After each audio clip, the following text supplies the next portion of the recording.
Nah, pada saat kita membaca tafsir, mengkaji tafsir, yang dibahas dalam tafsir itu apa saja bagiannya? Nah, di sini saya kumpulkan ada 15 bagian-bagian yang dibahas di dalam tafsir. Ya. Bahkan itu bisa berkembang lagi, bisa bertambah lagi. Ya, karena tafsir Quran itu tidak hanya khusus dimiliki oleh generasi awal para sahabat saja. Ya, karena Quran itu memberikan petunjuk bukan hanya kepada generasi sahabat saja. Karena Quran itu petunjuk untuk manusia sampai akhir zaman dengan permasalahan yang berbeda-beda. Kalau misalnya ayat Quran itu hanya memberikan petunjuk terhadap permasalahan yang ada pada zaman sahabat, berarti berhenti dong Quran memberikan petunjuk ketika generasi sahabat itu sudah tidak ada. Ya, maka ada petunjuk-petunjuk Quran ya yang bisa ditemukan, yang bisa dipahami oleh generasi-generasi berikutnya sampai ke zaman ini yang tidak ditemukan oleh generasi sahabat. Ya, makanya Quran ini terbuka untuk terus dipahami ya dengan kaidah-kaidahnya yang benar untuk menjawab semua permasalahan di setiap zaman. Ya, karena permasalahan yang dihadapi oleh kita sekarang ya berbeda dengan permasalahan yang dihadapi oleh sahabat dulu. Ya. Itu dilihat dari segi kehidupan yang berjalan, dari perkembangan dan sebagainya. Ya, sehingga memungkinkan adanya apa? Adanya tafsir-tafsir baru. Ya, makanya di setiap zaman itu membutuhkan suatu tafsir yang baru. Ya, yang bisa menjawab permasalahan di zaman itu.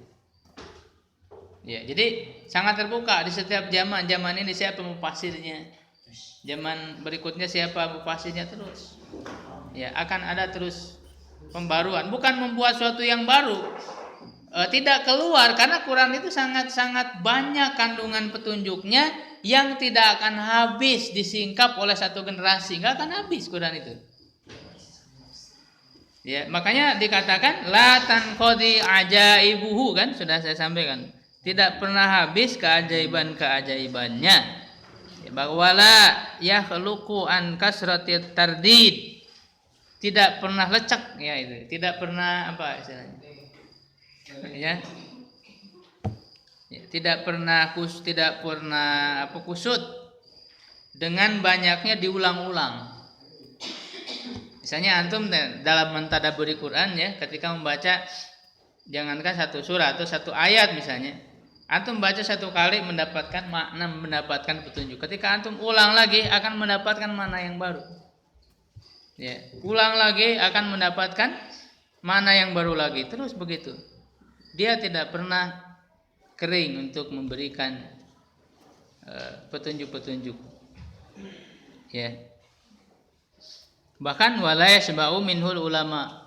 Ulama tidak akan pernah kenyang untuk mengkaji Al-Quran. Sudah berapa banyak sekarang tafsir-tafsir yang sudah ditulis oleh para ulama dari zaman ke zaman terus. Ya, inilah kemujizatan Al-Quran. Nah, pembagian tafsir ini, pembagian yang dibahas dalam tafsir ini mengacu kepada pengertian dari tafsir itu sendiri.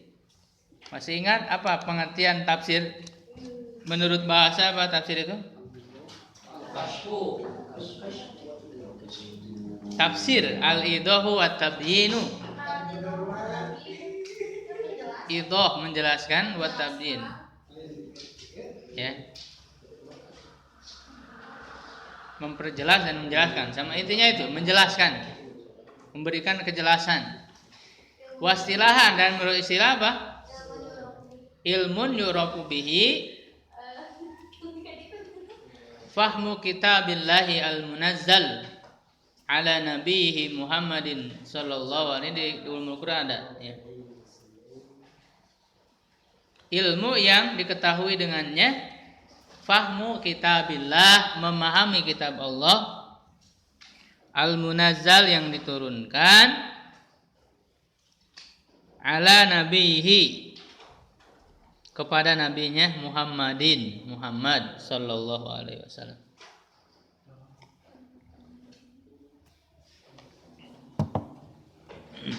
Wa bayani ma'anihi, menjelaskan makna-maknanya.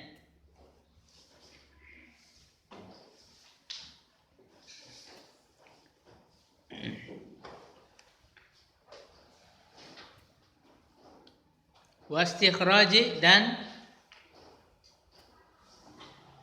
mengeluarkan atau menyimpulkan. Wastikhraji, dan mengeluarkan atau menyimpulkan ahkamihi, hukum-hukumnya. Wa hikamihi, ya ini ahkam, ada hikam. Kalau ahkam jama dari apa? Dari hukmun. Kalau hikam jama dari hikmah. Jadi wahikamihi dan hikmah-hikmahnya.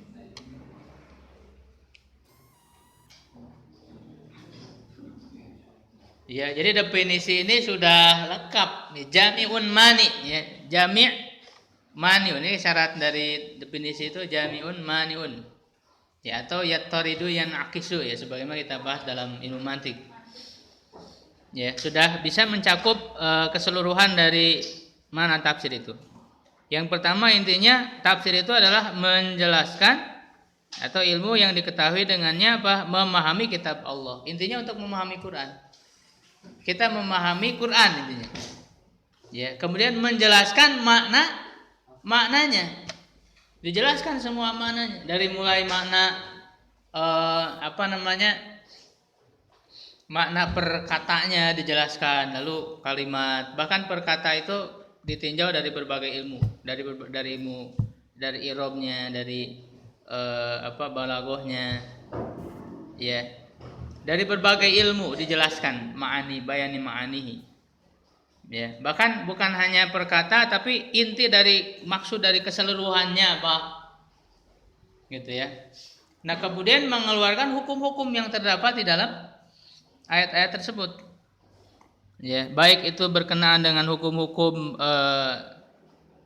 tauhid, ya, hukum-hukum yang berkenaan dengan tauhid ataupun hukum-hukum yang berkenaan dengan fikih, ya,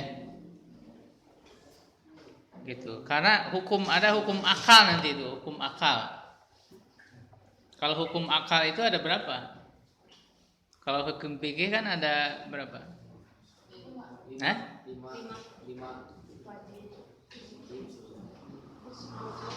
Ya, ada dua, ada hukum taklifi dan hukum wad'i. Ya, hukum syar'i itu. Kalau hukum akli itu ada 3, yaitu wajib, jaiz, mustahil. Ada 3. Hukum akal. Kalau hukum fikih itu ada hukum syar'i, hukum syar'i, ada hukum taklifi, ada hukum wad'i. Yang taklifi ada 5. Wajib, mandub atau sunnah, haram, makruh, mubah. Itu hukum syar'i taklifi. Yang wad'i, ya, ada yang mustaqil, ada yang tabi'. Mustaqil itu terpisah itu kayak sebab, ya, syartun, mani'un, ilah dengan sebab berdekatan. Ya, kalau yang tabi yang mengikuti seperti sihah, ya, butlan, batil atau fasad. Ya, ada apalagi misalnya rukun, ya. Terus apalagi? Saya kan udah tadi. Ya, ada melaksanakan qada, i'adah, itu termasuk kepada hukum wad'i. Nah, sekarang hukum akli itu ada 3, ada wajib, mustahil dan jaiz. Itu misalnya kita memahami tentang hakikat ketuhanan, ya, Allah Subhanahu wa taala, maka kita akan mengetahui apa yang wajib, sifat yang wajib bagi Allah. Ada sifat yang jaiz, ada sifat yang mustahil. Ya, itu hukum-hukum dalam ketauhidan. Kemudian mengeluarkan hikmah-hikmahnya. Ya. Kalau hikmah ini berarti lebih dalam lagi, tidak hanya sebatas makna yang zahir dari lafaz itu, tetapi makna yang ada di balik itu. Karena hikmah itu kan lebih mendalam lagi. Ya, makanya yang namanya hikmah itu biasanya tersembunyi. Orang kan banyak melihat misalnya ketika terjadi musibah, yang dilihat zahirnya saja kan kerugian gitu ya. Ketika tertimpa musibah banjir gitu ya, kerugian, banyak barang yang hanyut, banyak barang yang rusak, TV rusak gitu kan, kebanjiran. Gitu. Ya, itu secara zahir kelihatan. Nah, ada yang tersembunyi, yaitu apa? Hikmah. Maka hikmah di balik musibah. Hikmah yang namanya hikmah itu di balik. Adanya di balik, di belakang. Tersembunyi, tidak nampak. Apa hikmahnya? Oh, ternyata membuat kita semakin mengingat Allah. Ya, membuat kita menjadi tidak sombong. Itu namanya hikmah. Nah, hikmah di Quran kita mengungkap, ya, menyingkap hikmah-hikmah itu yang tidak nampak secara zahir. Ya kan? Nah, berarti ini betul-betul telah mendalam pemahamannya terhadap Quran. Nah, maka berdasarkan pengertian ini, kita ingin mengetahui apa sih bagian-bagian yang sering dibahas di dalam tafsir. Ya. Sehingga kalau kita membahas tafsir ini, kalau kita ingin lebih melengkapi pemahaman tafsir kita, maka bagian-bagian ini harus kita sentuh secara keseluruhan. Gitu ya. Yang pertama biasanya itu dibahas di dalam tafsir itu at-tasmiyah. Tasmiyah itu apa? Penamaan surat.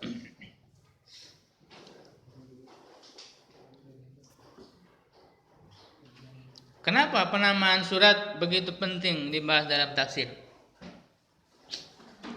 Ini nama, bahkan nama kita sudah bahas misalnya An-Naba kemarin ada 5 nama.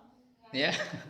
Ada An-Naba, ada Amma Yatasaalun, ada Amma saja. Ya, apa lagi namanya? Tasaul. Ada Al-Mu'sirat, ya kan? Nah, kenapa begitu? Apalagi Al-Fatihah pada banyak. Imam Al-Qurtubi menghitung nama Al-Fatihah ada 12 nama Al-Fatihah. Ya. Ummul Quran, Sabul Masani. Nah, kenapa begitu penting penamaan surat? Karena berhubungan dengan isinya. Gambar. Ya. Karena nama itu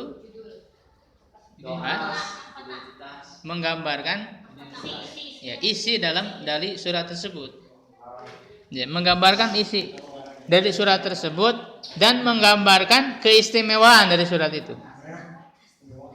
Keistimewaannya.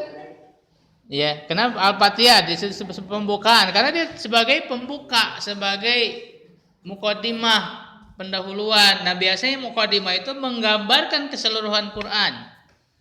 Al-Fatihah disebut Al-Fatihah pembukaan karena di dalamnya memuat ringkasan semua isi Quran. Itulah hikmahnya kenapa kita membaca Al-Fatihah berulang-ulang dalam sholat kita. Dalam sholat wajib aja 17 kali, 17 rakaat, belum tambah sholat sunat. Ya, banyak sekali diulang-ulang. Kenapa? Karena ringkasan dari semua Quran itu ada di Al-Fatihah. Isi Quran itu apa? Pertama berkenaan dengan tauhid, akidah. Di situ ada Bismillahirrahmanirrahim. Alhamdulillahirabbil alamin. Itu berisi tentang akidah, ya, kepada Allah Subhanahu wa taala. Kemudian yang kedua tentang hukum. Di situ ada ayat iyyaka na'budu wa iyyaka nasta'in. Ya. Gitu. Bahkan iyyaka na'budu itu berkaitan dengan ibadah kita mahdoh kepada Allah Subhanahu wa taala, sedangkan iyyaka nasta'in berhubungan dengan muamalah, ya, permintaan kita. Bahkan iyyaka na'budu berkenaan dengan kewajiban kita kepada Allah, iyyaka nasta'in berkenaan dengan hak. Kita memohon pertolongan kepada Allah, hak kita. Jadi sangat meringkas semua isi Quran Al-Fatihah itu. Kemudian dia juga mengisyaratkan ada kisah di situ. Ketika dikatakan ihdinas siratal mustaqim. Ya. Ya, dan tidak cukup hanya dengan mengatakan ihdinas siratal mustaqim saja, tunjukkan kami jalan lurus. Tapi jalan lurus itu perlu dijelaskan dengan orangnya. Ya, orangnya, karena kita tidak cukup mengetahui mana itu kebenaran, tetapi kita juga harus mengetahui siapa yang berada di dalam kebenaran itu. Itu dalam prinsip Islam. Makanya dikatakan siratal ladzina, jalan orang-orang. Jadi orang-orang siapa? An'amta alaihim, yang kau beri nikmat. Intinya orang-orang yang diberi nikmat oleh Allah Subhanahu wa taala. Nanti di surat yang lain dijelaskan minan nabiyyin wasiddiqin wasyuhada wassalihin, 4 golongan.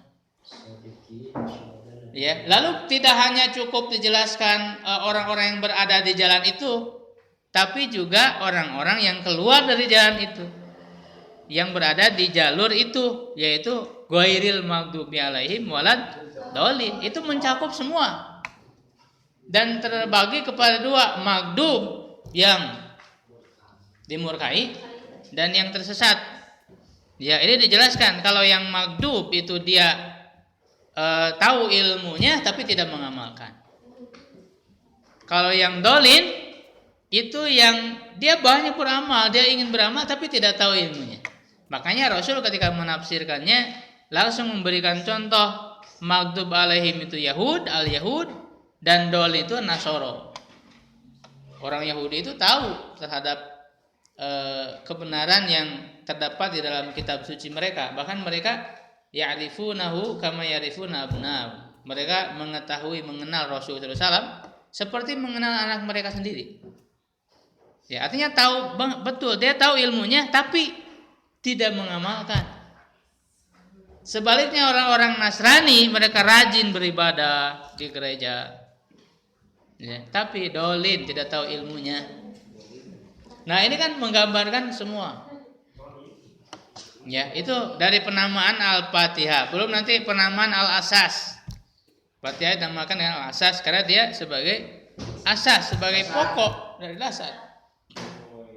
Ya, dinamakan dengan Sab'ul Matsani, 7 ayat yang diulang karena memang diulang-ulang dalam sholat. Ya. Gitu. Ummul Quran, induk atau ibu dari Quran, itu tadi karena ya, induk dan seterusnya. Ini penamaan, pentingnya penamaan. Ya, Al-Baqarah, kenapa nama Al-Baqarah? Ya, di situ ada apa? Menggambarkan satu pengingat yang besar akan kekuasaan Allah. Ya, berkenaan dengan sapi betina. Ya, kalau orang nggak paham kan, misalnya ada ayat sapi, gitu. Ya, dan seterusnya. Kemudian yang kedua apa? Al-aghrad. Yang kedua itu al-aghrad, gharadun, al-aghrad. Tujuan atau maksud tujuan. Ya, nah biasanya dalam tafsir itu ya setelah disebutkan penamaan-penamaan, ya, nah ini banyak dirinci juga di dalam Tahrir wa Tanwir ya. Ya, karena tafsirnya begitu lengkap sekali, sempurna lah gitu kalau apa namanya Tahrir wa Tanwir itu. Karena pertama dibahas dari segi penamaan gitu ya. Penamaan. Kalau di tafsir yang lain kurang. Kecuali kalau di tafsir Qurtubi juga disebutkan juga penamaan. Hah? Itu yang mudah dicerita itu tafsir itu Pak Ustaz. Yang mana? Tahrir wa Tanwir. Oh, itu tingkat tinggi. Tahrir, orang tidak akan paham membaca Tahrir wa Tanwir kalau dia tidak memahami ilmu nahwu shorof, ilmu balaghah. Karena dominan ilmu yang mendominasi kitab Tahrir wa Tanwir itu balaghah, ilmu balaghah. Dominannya dalam Tahrir wa Tanwir itu. Yang paling bawah, yang paling mudah. Ya, sobat tafsir. Tapi yang digunakan di tiap jalan. Jalalain. Di Jalan itu terlalu sedikit sekali. Dia hanya menjelaskan kata. itu paling rendah. Iya, paling rendah. Cuma sangat sedikit sekali gitu. Hanya membahas kata. Ini maksudnya ini udah gitu aja. Kalau dengan Tanwirul Mikbas? Tanwirul Mikbas sama dengan Jalalain. Hanya di itu kan Tanwirul Mikbas itu hanya memuat perkataan Ibnu Abbas saja. Tanwirul Mikbas itu hanya memuat perkataan Ibnu Abbas. Berdasar riwayat yang Ibnu Abbas, menurut Ibnu Abbas ini, Ibnu Abbas ini. Dan itu hanya sedikit sekali penjelasannya. Kalau Sofal Tafsir itu dia meringkas ya, Ali As-Sabuni itu meringkas dari tafsir-tafsir inti, dia ringkas. Ya lalu dipilih, kan makanya Sofal itu memilih dari pendapat itu mana yang dikuatkan yang mana. Jadi sudah pada inti Sofal Tafsir itu. Tapi beliau mendahulukan terlebih dahulu pembahasan tentang tasmiyah, ada juga tasmiyah, kemudian padlu kalau ada keutamaan disebutkan, kemudian lugoh, dari segi lugoh itu selalu ada kata-kata yang harus dijelaskan, tidak semua, hanya dipilih yang kata-kata yang perlu dijelaskan dijelaskan secara bahasa gitu ya. Asbabun nuzul, kalau ada asbabun, karena tidak semua ayat ada asbabun nuzulnya, enggak semua, karena kita sudah bahas kan tentang asbabun nuzul, tidak semua ayat ada asbabun nuzulnya. Ya, baru setelah itu masuk ke tafsir yang dipilih dari berbagai kitab tafsir induk, dipilih kata-kata untuk menafsirkan itu. Dipilih dari kitab tafsir Al-Kasyaf misalnya yang Jamasyari. Ya, ada dari Ibnu Katsir sudah jelas, beliau sangat menjadi inti. Ya, ada Tashil Ulumi Tanzil, ya, dari kitab, bahkan dari Fakhrul Razi, ya, Mafatihul Ghaib. Ya, itu juga berat juga, Mafatihul Ghaib itu tafsir yang cukup berat. Karena itu dominan dalam tafsir Mafatihul Ghaib itu ilmu kalam dan ilmu logika. Itu kalau antum nggak tahu mantik, nggak memahami ilmu kalam, nggak akan ngerti baca tafsir itu, nggak akan ngerti. Ya, makanya yang paling cukup untuk awal itu Sofal Tafsir udah cukup lumayan memberikan makna, maksud dari inti ayat itu apa. Ya, Sofal Tafsir tidak membawa sesuatu yang baru sebenarnya, hanya meringkas dari tafsir-tafsir yang sebelumnya. Kalau tahrir wa tanwir, memang disebut juga tahrir wa tahrir itu maksudnya beliau memilih juga dari berbagai, tapi dengan penjelasan yang lebih lengkap. Kalau Sofal Tafsir hanya ringkasan. Kalau tahrir wa tanwir itu tahrir, meneliti, menganalisis tafsir-tafsir yang ada ya dari berbagai kitab tafsir, dari mulai tafsir bil maksur, ya tapi kebanyakan beliau menggali dari tafsir biroi. Kalau tahrir wa tanwir itu ya biroi, ya tafsir baik itu Al-Qurtubi itu biroi, Al-Qurtubi. Ya, kemudian Mafatihul Ghaib, ilmu kalamnya itu dibahas, dianalisis, bukan hanya dibahas tapi dianalisis, memilih mana ya yang diambil, yang dikuatkan pendapatnya. Dan juga beliau banyak merujuk itu kepada tafsir Al-Kasyaf. Karena Al-Kasyaf itu sebagai pendahulu dari kitab tafsir Tahrir wa Tanwir ini, ya, karena dia punya satu perhatian khusus kepada ilmu balaghah. Ya, nah maka Syekh Ibnu Asyur ini ingin lebih memperluas lagi pembahasan yang ada di Al-Kasyaf yang ditulis oleh Az-Zamakhsyari. Ya, itu adalah mengkaji tafsir Quran berdasarkan ilmu balaghah. Makanya dengan pembahasan ilmu balaghah ini kita akan menemukan kemujizatan bahasa Al-Quran. Ya, ilmu balaghah itu kan membahas misalnya urutan, kenapa ini didahulukan daripada ini. Kenapa misalnya iyyaka na'budu tidak na'buduka. Itu pembahasan ilmu balaghah. Jadi kenapa ini diletakkan di sini? Ya, kenapa setelah ini katanya ini? Maka beliau selalu membahas tentang hubungan antara satu ayat dengan ayat lain itu hubungannya. Jadi ketika kita membaca tafsir atau mengkaji tafsir Tahrir wa Tanwir itu, kita akan mengetahui kaitan yang sangat erat antara satu ayat dengan ayat lain.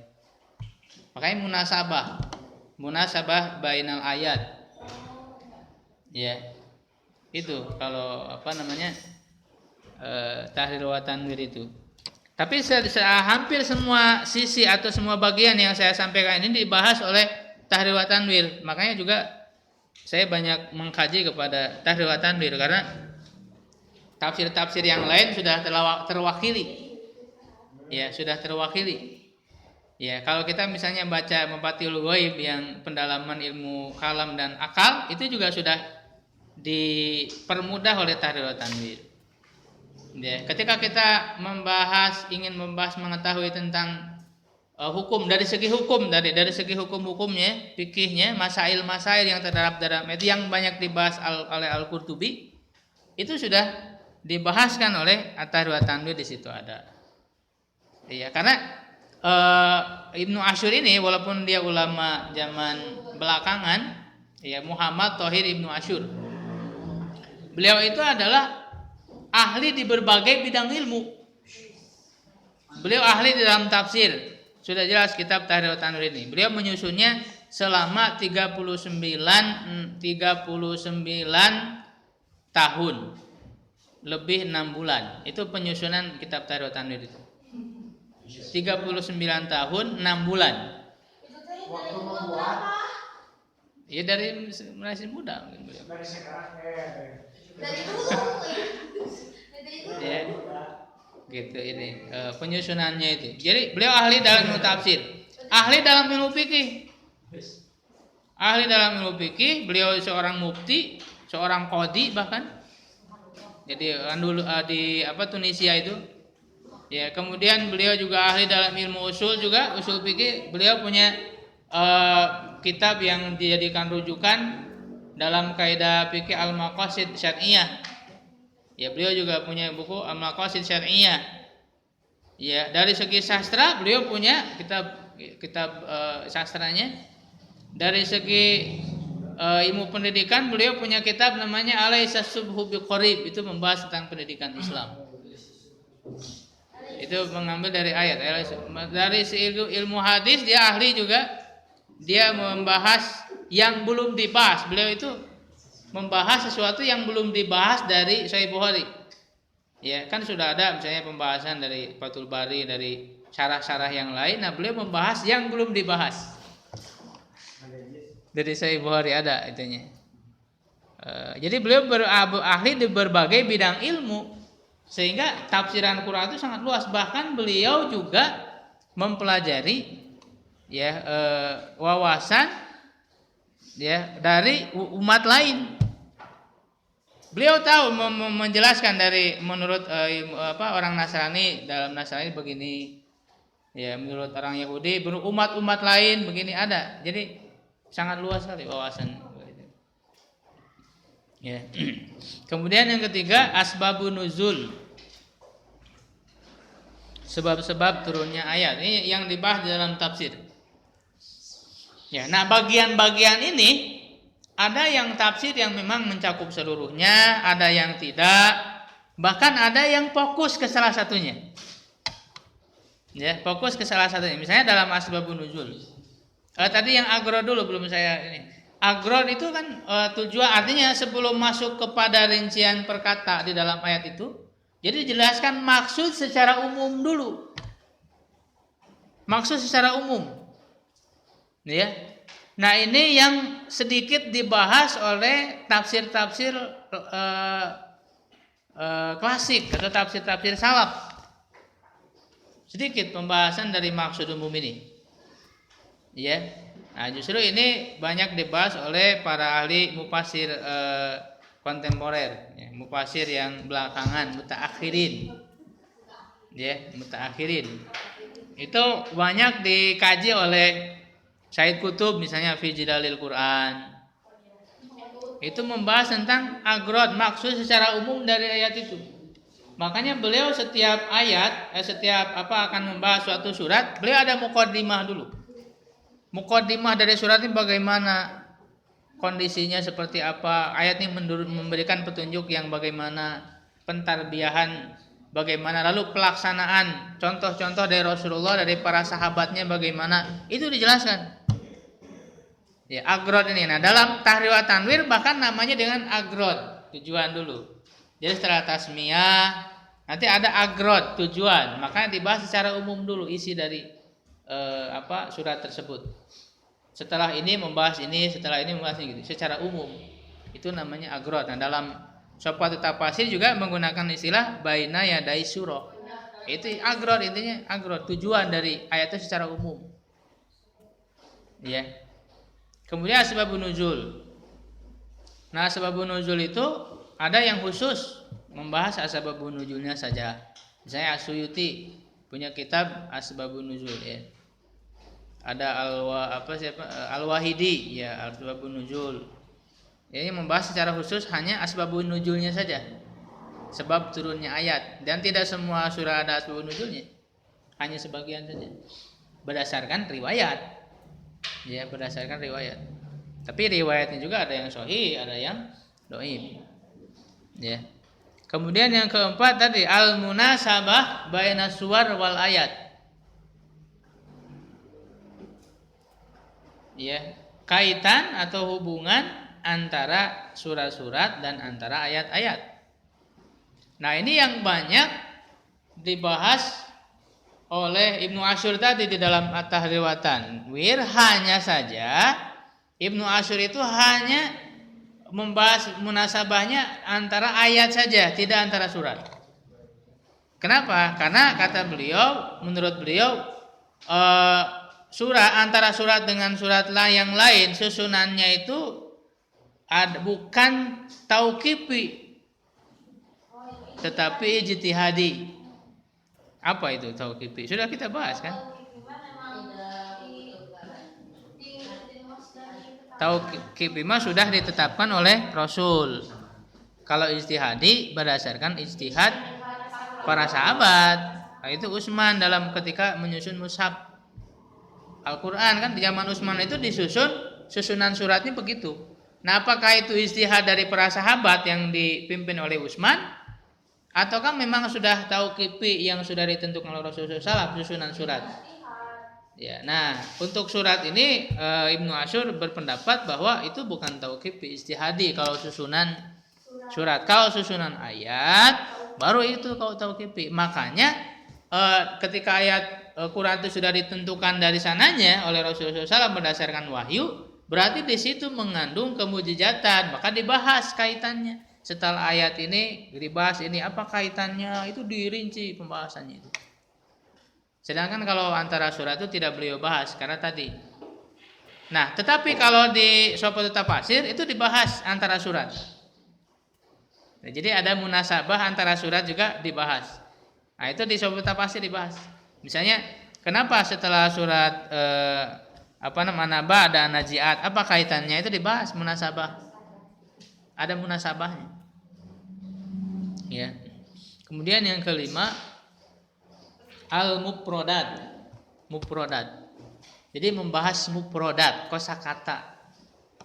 Ya, kosakata dari ayat-ayat Al-Qur'an. Nah, ini yang dibahas dalam tafsir pasti membahas mufradat. Kata ini berasal dari kata apa? Apa maknanya? Ya kan? Apa maknanya? Dan makna itu bisa jadi tidak satu, tapi mengandung banyak makna dari satu kata itu. Ya, yang disebut dengan mustarok. Bisa jadi mustarok, kata itu bisa bermakna ganda. Tidak hanya satu makna. Itu dijelaskan. Dan semua tafsir membahas itu pasti. Karena sebelum membahas secara susunan ayat, susunan kalimat dari ayat itu pasti dibahas perkataannya dulu. Kata ini apa, maksud kata ini apa? Ya, semua tafsir pasti membahas dan ada yang mengkhususkan membahas mufradatnya saja. Siapa? Ini terkenal kitabnya. Itu yang mufradat fi ghoribil Quran. Al-Mufradat fi ghoribil Quran. Ditulis oleh oleh siapa ditulisnya? Bukan. Ar-Raghib As-Sirjan, Ar-Raghib Al-Asfahani. Ahli bahasa, ahli tafsir juga. Jadi beliau menyusun secara khusus bagian mufradatnya saja. Mufradat Quran, bukan mufradat yang lain, mufradat Quran. Jadi kalau misalnya antum mau memahami satu kata di Quran, kalau ingin memahami katanya aja itu bisa ke kitab itu, Al-Mufradat fi Ghoribil Quran, berdasarkan susunan hijaiyah. Ya, tinggal dicari aja hijaiyah berdasarkan hijaiyah. Ya, misalnya mau cari makna tentang apa misalnya di Quran. Hah? Yang gorib aja atau semua? Fi Ghoribil Quran tidak semua sih memang yang gorib. Yang gorib. Ya, yang gorib. Tetapi itu sudah sebenarnya yang kita ingin ketahui bisa ada di situ. Iya. Kalau yang bahasa-bahasa yang sangat mudah kan ya perlu dijelaskan juga kalau orang belajar bahasa Arab tapi pasti paham kan? Gitu. Misalnya apa kata hunaka? Ya hunaka udah tahu. Atau misalnya kata apa namanya di Aulia ada. Karena pembahasannya itu. Itu sudah banyak saya jelaskan tuh di status-status. Ya, aulia, wali. Wali itu kan artinya al-wala. Ada kata al-wala itu loyalitas. Ya, di tafsirnya itu al-hubbu wan nusratu. Ya, al-hubbu wan nusratu, kecintaan dan pembelaan. Maka bentuknya bisa bermacam-macam, bisa berupa teman setia, bisa berupa pemimpin, bisa berupa pemegang urusan. Ya, itu pelindung. Karena intinya adalah kita terjadi apa? Timbal balik loyalitas antara kita dengan dia. Misalnya Allah menyebut dirinya sebagai wali. Allah waliyul ladzina amanu. Sebagai wali kan kata wali. Kenapa? Karena terjadi timbal balik loyalitas antara kita dengan Allah. Ya, Allah memberikan loyalitasnya kepada kita, mencintai kita, menolong kita, melindungi kita. Dan sebaliknya kita mencintai Allah dengan apa? Mentaatinya. Itu loyalitas al-wala, wali.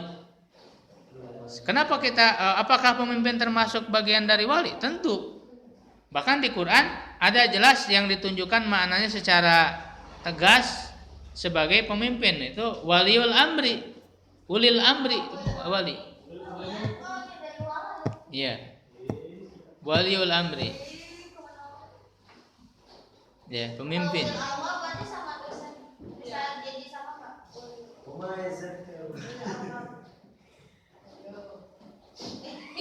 Ulu, kalau ulu apa artinya ulu? Kalau ulu yang memiliki, ya ulu. Ya, kalau ulu. Ya, ada waliul amri, ya, bukan ulul amri, waliul amri. Ya, yang memegang suatu urusan, maksudnya adalah pemimpin. Ya, dan praktek-praktek dari para sahabat ada contoh-contohnya. Ya, sudah jelas. Seperti misalnya Umar bin Khattab memarahi Abu Musa al-Asy'ari ketika dia memilih seorang Kristen jadi juru tulis, oleh Umar disuruh pecat. Juru tulis suruh pecat. Ya, jadi dijadikan juru tulis saja tidak boleh. Artinya kita memberikan wala, memberikan loyalitas, memberikan kepercayaan. Nah, kalau misalnya teman setia aja nggak boleh, juru tulis aja nggak boleh, apalagi pemimpin yang kita memberikan percayaan kepada dia untuk mengurus urusan kita. Ya, itu kan dibahasnya dari al-mufradat, dari segi al-mufradat. Kemudian yang ke 6. Seperti ngalindur.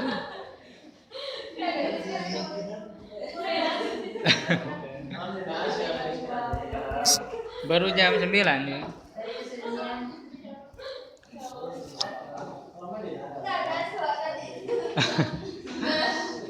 Wujuhul qiraat yang ke-6. Wujuhul qiraat, bentuk-bentuk qiraat. Ini biasa dibahas dari segi qiraah karena kan ada perbedaan qiraahnya. Ya. Menurut qiraah Asim ya seperti apa? Menurut qiraah Hamzah, ya Ibnu Katsir itu kan para ahli qiraah yang terkenal. Qurra, ada qurra sab'ah. para ahli qiraat yang 7. Ya, saya pernah memberikan kan itu apa fotokopiannya para ahli qiraat. Nah, itu biasa suka dibahas. Nah, dalam tahrir wa tanwir dibahas itu tentu qiraat. Jadi dalam satu ayat ini ada beberapa perbedaan qiraat. Karena tidak semua ayat ada perbedaan qiraat. Sedikit perbedaan qiraat sedikit, tidak semua ayat ada perbedaan qiraat. Ya, misalnya fayaktulun wa yuktalun, ada yang dibalik fayuktalun wa yaktulun dibalik. Ya. Qiraat, perbedaan qiraat. Gitu. Malik yaumiddin. Ya, nah ada yang secara khusus membahas bentuk qiraatnya saja. Misalnya apa? Kitab apa? Misalnya apa? Kitab apa? Yang membahas secara khusus tentang qiraatnya saja.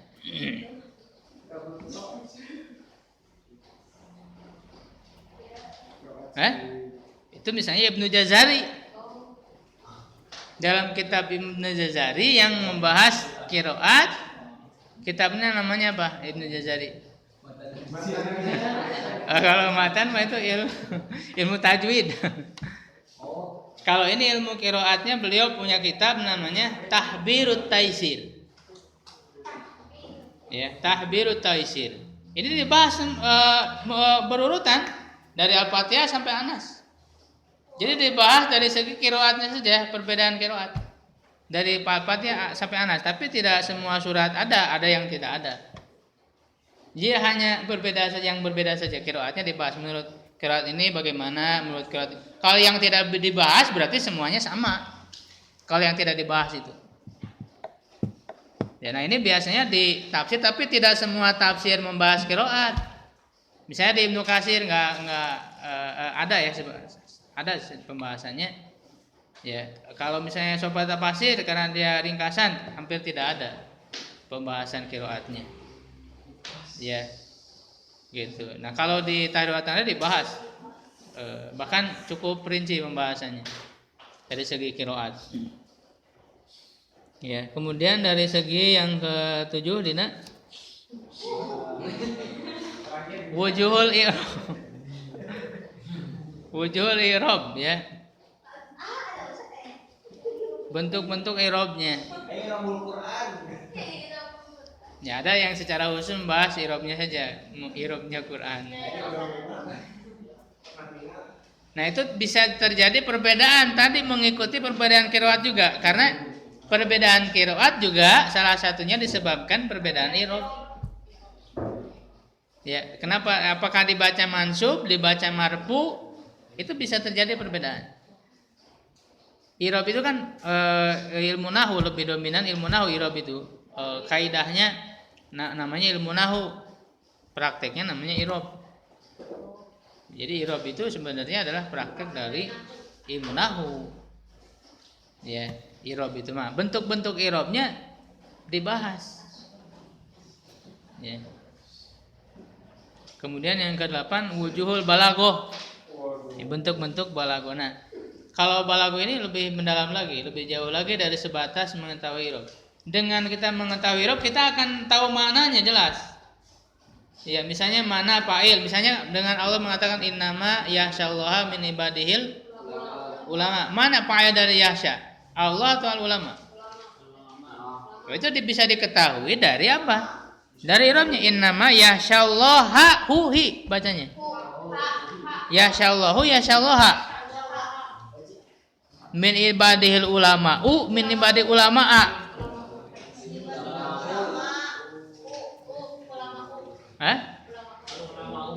Itu kan dibalik ininya antara fa'il dan maf'ul bihnya.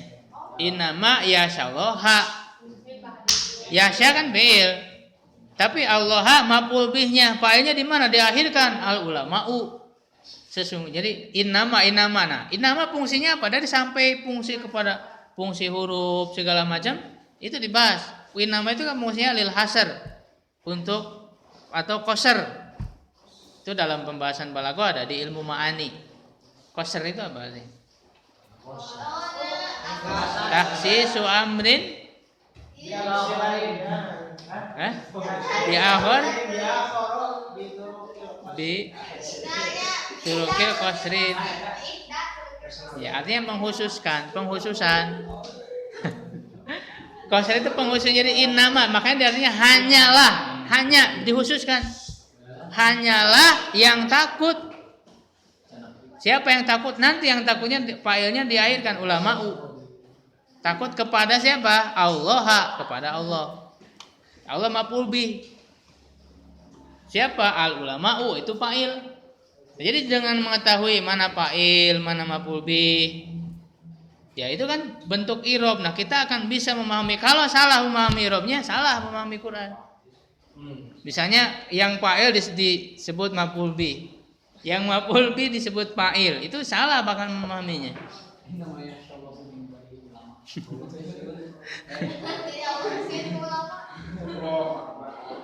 Dari segi i'rab. Nah, kalau balaghah itu lebih jauh lagi memahaminya. Ya, lebih jauh daripada sebatas nahwu syarab. Jadi kalau nahwu syarab atau i'rab itu adalah kaidah yang standar harus begitu.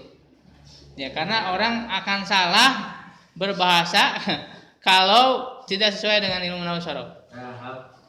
Ya, tapi bahasa itu menjadi lebih bagus lagi ketika dia mengikuti kaidah-kaidah balaghah. Karena tidak semua bahasa Arab mengandung ilmu balaghah, tidak semua. Nah, Al-Qur'an ini karena dia mukjizat mengandung ilmu balaghah. Makanya ditemukan ilmu balaghah sendiri itu apakah sebelum atau sesudah Quran? Jadi ada ilmu balaghah dulu baru Quran atau Quran dulu baru balaghah? Coba.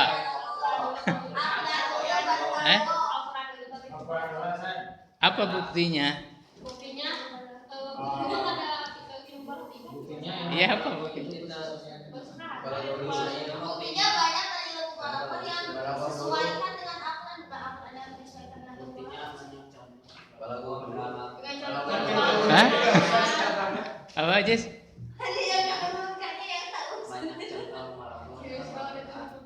Ya belum, tidak menjadi dalil kalau seperti itu. Bisa aja kalau ilmu balaghah dulu Qur'annya tinggal disesuaikan. Kan waktu turunnya Al-Quran katanya memang lagi bunyinya syair di sana berarti.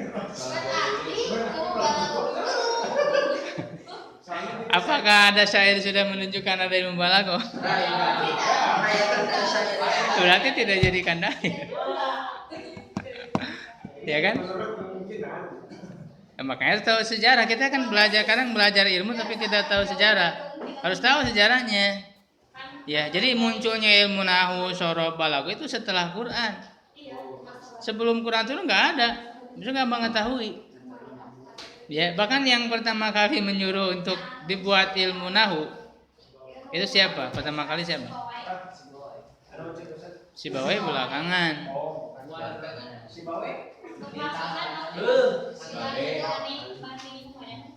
Bukan. Ya. Syekh Aceh hanya meringkas dari kitab Jami'ud Durus. Al-Muyasar.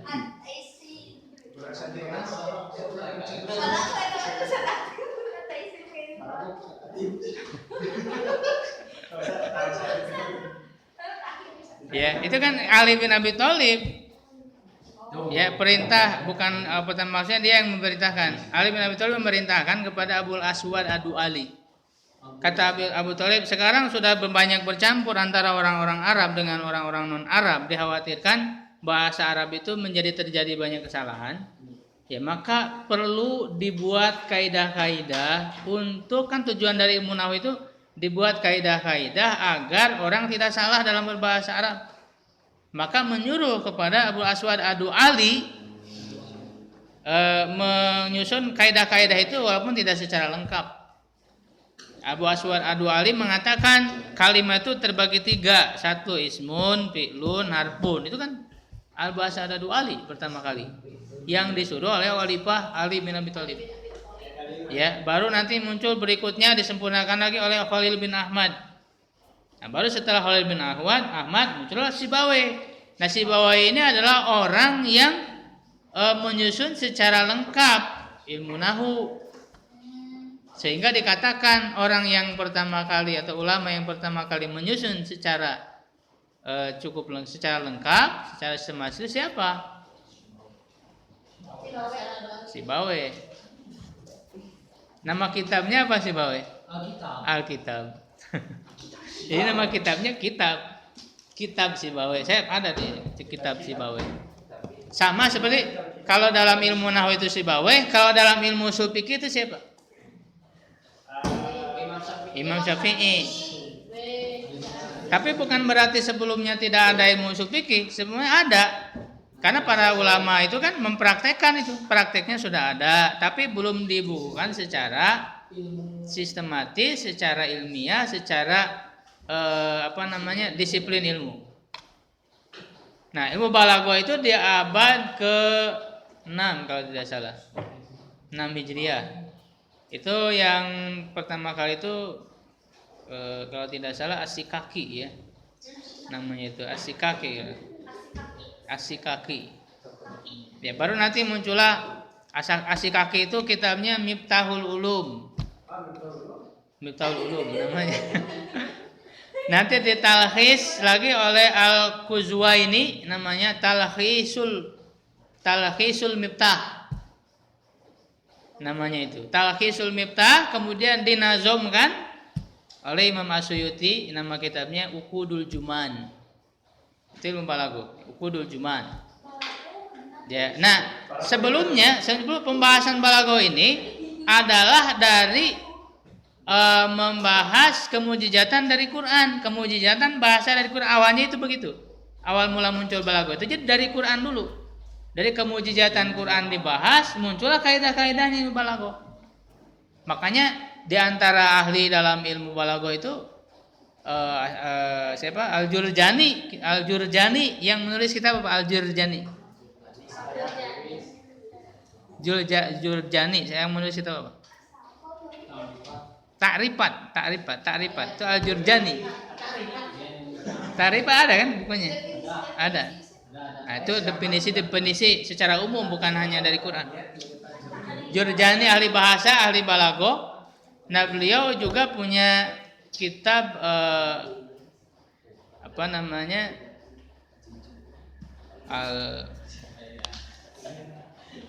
Ijazul Quran itu. Jadi ada kitab balaghah judulnya Ijazul Quran. Apa artinya Ijazul Quran? Kemujizatan Al-Quran. Makanya awalnya dari kemujizatan Quran baru muncullah ilmu balaghah. Gitu. Ada lagi namanya Asrarul Balaghah. Asrarul Balaghah itu ditulis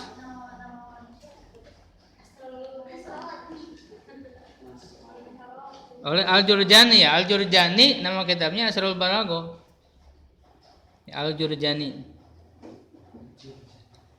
Ya, sedangkan Ijazul Quran ditulis oleh Al-Baqillani.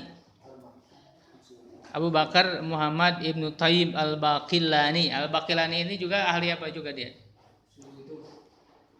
Gurunya seperti saya sampaikan, gurunya siapa? Al-Baqillani. Gurunya Imam Al-Haramain Al-Juwaini dalam ilmu usul fikih. Ya. Al-Juwaini, Imamul Haramain punya murid namanya siapa? Imam Ghazali, Abu Hamid Al-Ghazali. Ya, makanya di kitab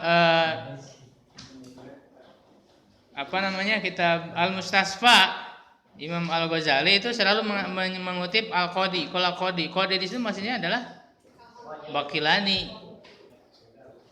Ya. Baqillani. Jadi Imam Baqillani dia menulis kitab Ijazul Quran yang berisi ilmu balaghah. Jadi dari Ijazul Quran, dari ayat-ayat Quran dulu, karena tidak dipisahkan pembahasan ilmu balaghah ini.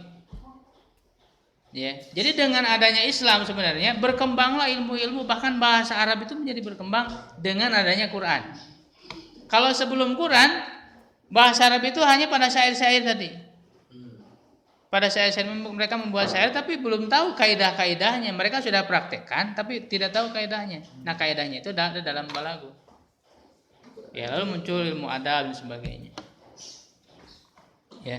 Sampai di situ dulu ya, kalau ada pertanyaan silahkan yang mau ditanyakan.